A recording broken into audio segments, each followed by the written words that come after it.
Nous sommes heureux ou non selon la façon dont nous voyons la vie, dont nous interprétons les événements et l'environnement qui nous entoure et selon la façon dont nous réagissons à ces événements et environnements.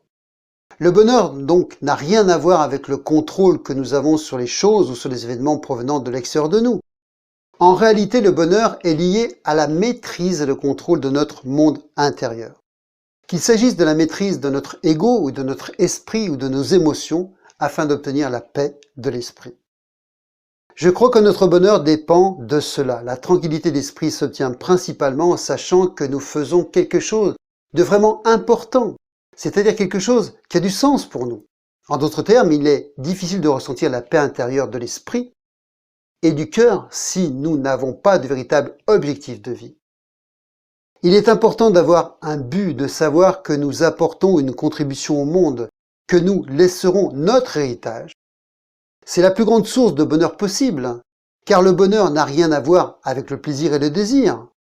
D'un autre côté, ce qui se passe, c'est que nous nous concentrons tellement sur nos objectifs, sur nos réalisations et nos buts, que nous en négligeons le chemin.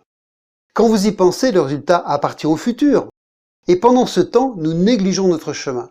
Le chemin qui appartient à notre présent, à aujourd'hui, à ici et maintenant. Observez que la plupart du temps, lorsque nous nous coupons du bonheur, que nous nous sentons tristes ou anxieux, cela provient avant tout de conditions et d'événements provenant du passé ou de projections anticipatrices de situations à venir.